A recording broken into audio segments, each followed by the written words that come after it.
In this video, I'm going to discuss a paper by Daniel Russell called Disagreeing Well About Technology. So the main thesis of this paper is to say that if we learn how to disagree well about evaluations regarding technology and how we make certain predictions, if those predictions are good or not, that learning how to disagree well about these things can improve our understanding of the ethics of technological regulation. So a big part of this is how do we go about understanding and making judgments about how we regulate technology. So just some of the important ideas that come up in this paper, and this list is not exhaustive, but we're going to look at what we mean by hard questions, what are predictive questions, evaluative questions, and evaluative tension. And also how do we manage that evaluative tension as a way of disagreeing well. So I guess you might say the main question here is how do we disagree well? What is it to disagree well, and how do we actually do it? So to start off, we can look at an example case and to see how we can make some important distinctions in our effort to learn how to disagree well and what that involves. So take in 2022, Facebook wrote that we support updating regulations on the internet's most pressing challenges. Okay, so let's parse this out. This contains at least two distinct questions. One is, how is the regulation likely going to work out? So this is a question about what's about the possible consequences of some particular regulation. So this asks for a prediction. But it also contains B. Would it be a good thing if the regulation worked out? So this asks for an evaluation of the prediction. So this is important because people can disagree on one or the other thing. They can disagree on the prediction, or they can disagree on the evaluation, or both. And what makes these questions hard questions is that there is no authoritative answer. Often it's very hard, it's very difficult to predict what the outcome might be of some particular regulation. And it's also difficult to predict, or it's also difficult to say whether it's going to be a good thing or a bad thing. So let's start with the prediction problem. Now, to segue into this, we need to look at, well, what is the general justification for regulation? Why do we regulate firms or corporations? Well, generally we do this when the corporation's interest or the firm's interests do not align with public interests. So regulation is often needed in order for a firm to not undermine the public interest. So an example of this would be, you can imagine a factory that produces a certain chemical, but that factory and the production of that chemical releases a lot of pollution and waste into the environment, and that has a bad effect on the community. Maybe it causes cancer, like in Cancer Alley or something like that. So in economics, this is called a negative externality.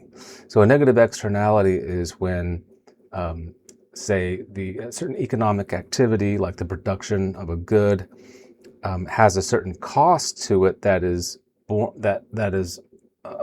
carried by the public, but is not carried by the corporation. And so often regulations are needed in order to check for negative externalities.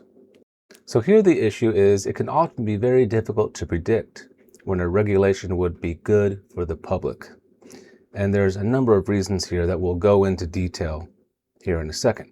So the first is that it's not always obvious when a firm's interests are out of alignment with public interests. So it can be difficult to identify when the firm's interest is different or contrasts with the interests of the public. Also, it isn't always obvious what the public intervention should be.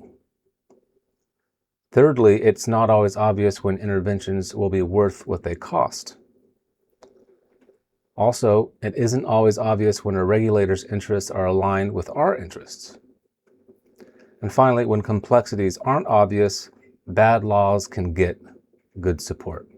So let's take each one of these in turn and dig a little deeper. It's important to keep in mind before we get into some of these points that the purpose here is to look at how predicting the outcome of a regulation or lack of a regulation can often be quite difficult to do. And once we understand the complexity involved there, I think it can loosen us up a little bit so that we can maybe be more charitable or give a bit more grace to viewpoints that we may disagree with and say, okay, these things are actually pretty complicated.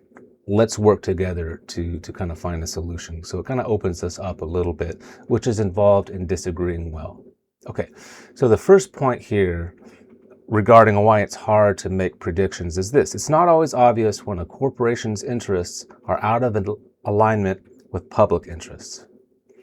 Let's take lawnmowers as an example. So we have these lawnmowers, a company makes these lawnmowers, and we can ask, well, would higher lawnmower safety standards benefit users of the lawnmower? In other words, if we put up some more regulations on lawnmower production, on the corporations, would these actually benefit the public?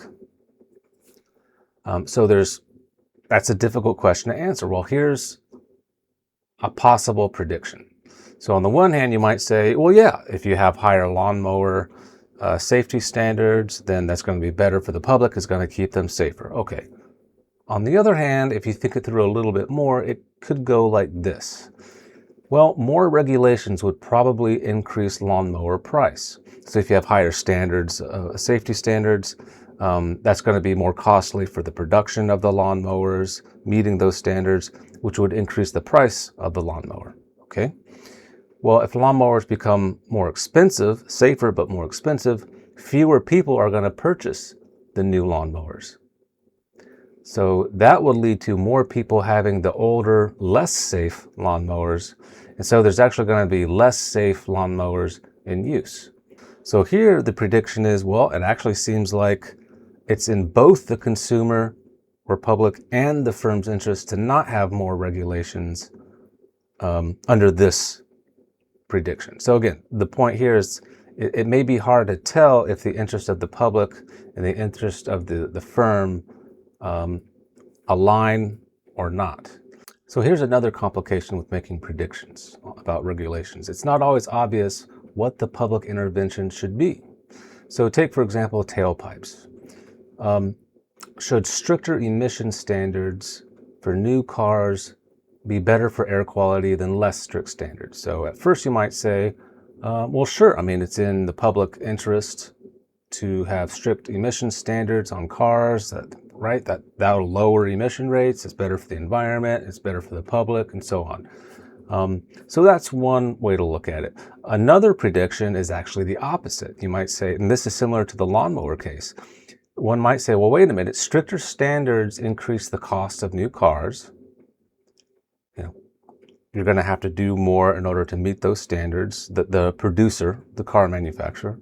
And so if the cost increases, then more people are going to wait to replace their old dirty cars with new clean cars. And that's going to result in more older cars on the road than newer cars that are clean. And that might result in higher total emissions. So under this prediction, stricter emission standards may actually be bad for the environment, because again, it's going to prevent people from buying new cars, since new cars are going to be more expensive. So this is on like a wide economic scale. That's what we're looking at here. So this is an example of where it's not obvious that stricter emission standards for new automobiles should be in place. That they are actually in the public interest. So another complication with making predictions is it's not always obvious when interventions will be worth what they cost. So interventions, regulations, that kind of thing. So for example, drug testing. So one might think, well, maybe requiring proof of drug effectiveness would be good for patients because it's going to prevent patients from wasting time and money on drugs that are ineffective, right? So you're a patient and you're not really sure if this drug is going to work or not for you because there hasn't been that testing. You may end up wasting a lot of time and money and even have negative side effects, so some suffering with this drug. And you might say, well, then they should test the drugs more in order to prevent this waste, right? So that's one prediction, that it'll actually make up for that cost.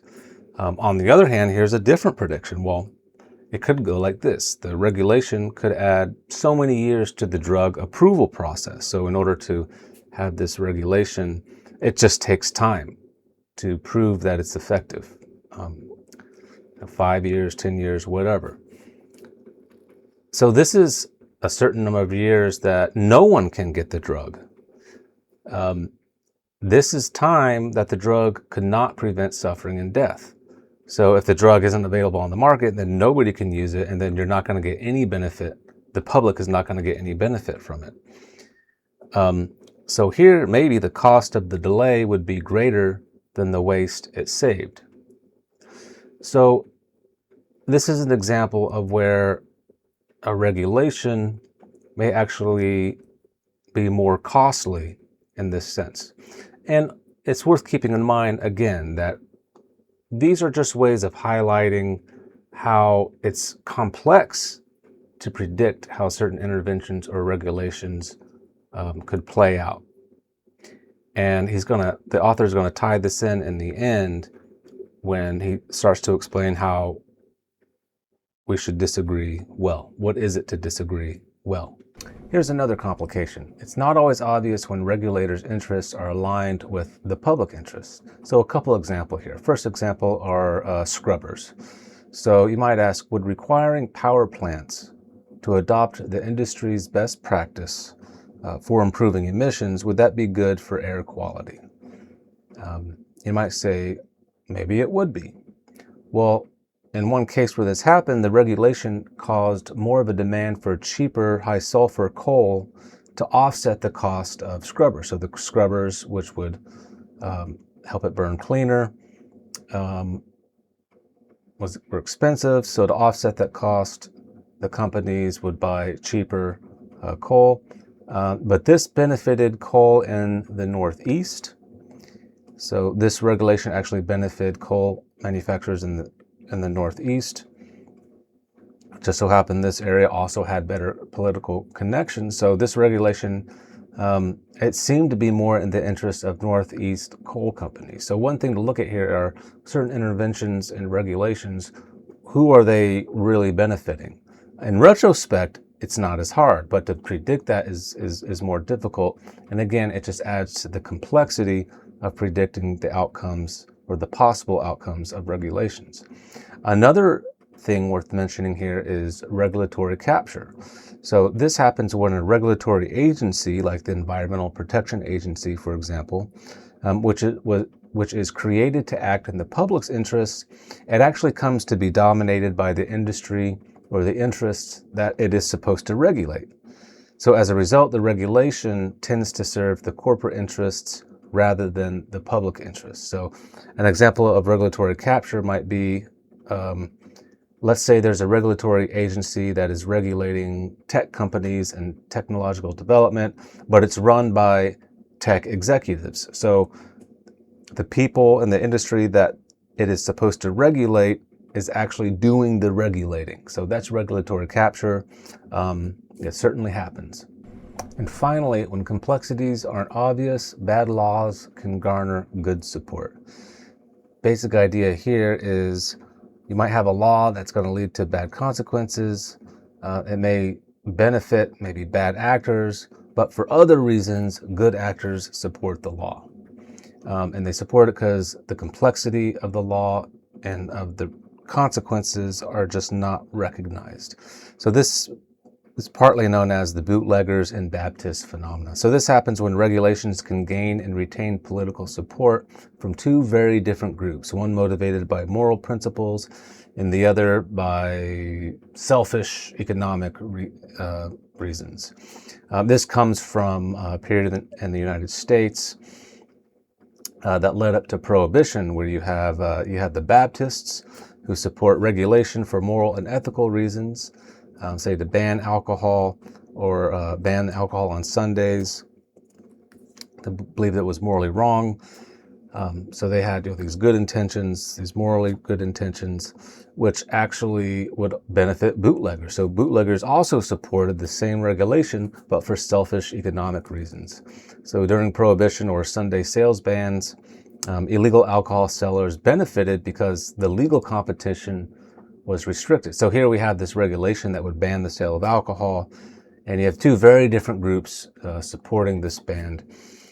And it's also worth noting, even the people with good intentions didn't see the complexity of the problem, of how it resulted, and it actually had pretty bad consequences. So the things we are trying to predict can be very complicated, yet appear very simple, as it was in this case. So you have the good people, the Baptists, can end up supporting a bad law that supports bootleggers and gangsters. So the upshot here, again, is to stress the point that making predictions can be very complicated. It can be very difficult. Even when people have the same values, they may make different predictions. So when it comes to disagreeing and disagreeing well, you need to understand, are you disagreeing about the prediction or about the values? And often people disagree on predicting what's actually going to happen if we do this or that, have this regulation or this intervention. Accurate prediction, again, they're hard to make, and usually it's because we just don't have enough information. And so if we're open to this complexity of making predictions, I think it can help us disagree well. And to make predictions, social scientists often use predictive models, which as strategy for predicting certain outcomes, paired with a way of evaluating those outcomes. So how do we go about making predictions? And by we, I mean sort of we as a society. How do we improve predictive models? Well, we can first start with how technological discovery happens, how things are invented, how things are improved, how things are developed in technology. So just to quote the author here, it's not the individual firm or corporation or some individual genius that makes the discovery so much as the dynamic process of innovation and competition, planning and readjusting, in which the firm is a participant. So the development and discovery of technology, it happens through this process, which involves many, many actors, often many different firms and corporations and businesses. So it's this process. So the way to improve our predictive ability as a society is also by participating in a kind of dynamic process of discovery. This process involves disagreement, debate. It's discursive. In order to improve predictive quality, we need to listen to each other, look at all the different viewpoints and perspectives. And by fostering this process of open debate and discussion, that's how we improve our predictive models and our ability to make predictions of what's going to happen if we do this or that regulation. So to quote him more, by pooling different perspectives, the process starts to generate better informed predictions than any of its members. So it's not so much listening to one person or one firm, it's about the whole process, getting involved and trying to make these predictions about what's going to happen if we do this or that regulation. So part of the upshot of this is we need to accept that we can learn from people who disagree with us. And he's going to talk more about, well, how do we start going in that direction? So to start moving toward how to disagree well and how we can accept that we can learn from people who disagree with us, let's look at a tension that can come up between viewpoints. So we have this viewpoint tension that we're going to look at. As an example, let's consider washing machines, the consequences of inventing in society, using washing machines to wash their clothes. So imagine washing machines are invented and people are starting to use them. Is that a good thing? Is that a good thing for us? Is that a good thing for society? Well, a lot of people probably said, yeah, it's great. I don't have to spend all this time. We don't have to spend all this time washing clothes. And so we have more time to do leisure activities or do whatever else we want to do. So that's a good thing. So that's one viewpoint. But another viewpoint might be, I remember when we didn't have washing machines and I, spend so much quality time with my daughter washing the clothes or with my friends washing the clothes. And it just seems like it's with the invention of the washing machine, we just lost something. We lost this social connection that we used to have washing clothes together the old-fashioned way. So that's another viewpoint.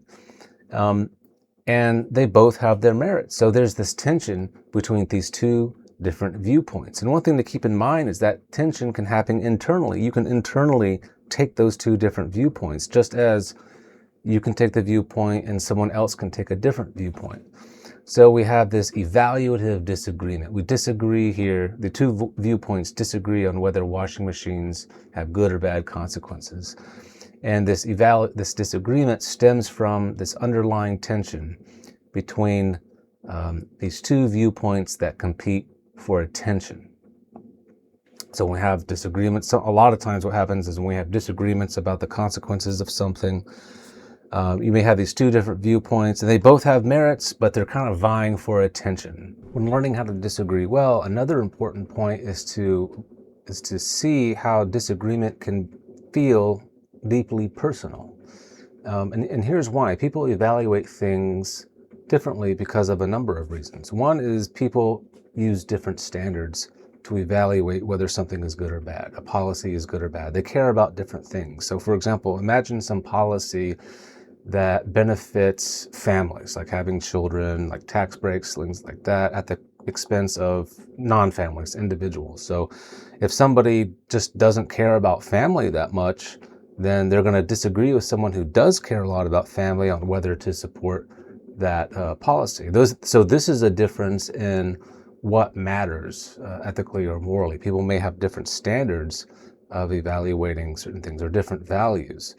On the other hand, people may have similar standards and value the same things, but they prioritize those values differently. So for example, the question of vaccine mandates. So should certain vaccines be mandated? One person may prioritize autonomy over beneficence, like public good, autonomy over public good, and say, no, they shouldn't be mandated because we should let people do as they please. I value autonomy strongly. Whereas the other person might say, well, yeah, autonomy is important, but so is the public good and preventing harm on the public. And in this case, harm prevention or non-maleficence is more important than autonomy. So in this case, the people actually have similar standards and values, they just weigh them up differently. And another way in which people can evaluate things differently is they may disagree on what features are actually ethically relevant or not, or just not noticing certain features that are relevant or not. So for example, imagine we have a society, and in that society is a group that has been in history has been discriminated against in the past. And some people say, well, they are owed something today, some sort of restorative justice measures, because that past discrimination is morally relevant. And other people are going to say, no, they're not owed anything today. Those past actions, that past discrimination is not ethically relevant. So again, another way people can disagree on what actually matters ethically or not. Now, one thing to notice is that all these things here, what you care about, how you prioritize your values, what you believe is ethically relevant, those are very personal things. You might even say that's part of who you are, that's part of your identity. And so when other people disagree about that, it feels personal. It can like sting, like the disagreement actually feels like, sometimes it may even feel like an attack on your person. And so recognizing this, being aware of this is important to accept how we can learn from people who disagree with us. Okay, so now we're moving into how to disagree well. And to quote the author, that this tension, as we saw, this tension between different evaluative viewpoints that we were looking at, it can feel deeply personal when those viewpoints come into disagreement. At this point, it's worth keeping in mind that often these viewpoints are not wrong, they're just different. I think the washing machine example helps illustrate this. It's not that either viewpoint was wrong, they're just highlighting or paying attention to different features of the situation. So, according to Russell, disagreeing well is a matter of managing tension. It's a matter of managing this tension between different evaluative viewpoints. And he's going to talk about these different kinds of viewpoints. But then that raises the question, well, how do we manage this tension? But first, let's look at the two different viewpoints. So Russell talks about two types of evaluative tension. So first is intrapersonal tension, tension within your own mind. So here, within our own minds, we can hold these different viewpoints. We're capable of doing that. We do it all the time when we talk to ourselves and imagine speaking to somebody else, but it's all happening in our head. So that's intrapersonal tension. And it's important here to learn how to disagree well. It's important here to keep in mind what we're capable of when it comes to intrapersonal tension. First of all, we're capable of holding more than one evaluative viewpoint at a time. We can see how the washing machine both has these benefits by creating more leisure time, but also has this drawback of taking away certain quality time of working together with somebody. So we're capable within our heads of holding more than one evaluative viewpoint at the same time and exploring evaluative viewpoints that we may not fully grasp yet. So we could be open to that. So we can explore and evaluate viewpoints intelligently and openly, like within our own heads. And keeping that in mind, we're brought to an interpersonal tension, where we have a viewpoint and then someone else has a different viewpoint. And I think the point that Russell is making here is if we can do these two things with intrapersonal tension in our own minds, where in our own minds we can hold different viewpoints and be open to different viewpoints in our minds, then that makes it easier. Once we recognize that, it makes it easier to be open to other people's viewpoints when it comes to interpersonal tension, like when we're actually talking to somebody else, be open to their viewpoint. And this is part of what's involved with, I think, managing viewpoint tension and how it is that we can actually disagree well. And he also actually states that it can be productive for some tensions to remain unresolved and to just keep open to these different viewpoints. So how do we manage the tension, these viewpoint tensions? How do we disagree well? Well, first of all, we recognize that a lot of disagreement comes about when we disagree with predicting what's going to happen, predicting what regulation is going to result in. And we can disagree well when we recognize the complexity of making these predictions. It's almost like it can humble us a little bit with our viewpoint. So recognize the complexity of predictions, and also disagreeing well requires recognizing that disagreement when it comes to values, what we value, how we prioritize values, what we believe matters, that disagreement can feel very personal. And disagreeing well can involve kind of depersonalizing that a little bit by recognizing that we're capable of holding different viewpoints and being open to exploring different viewpoints.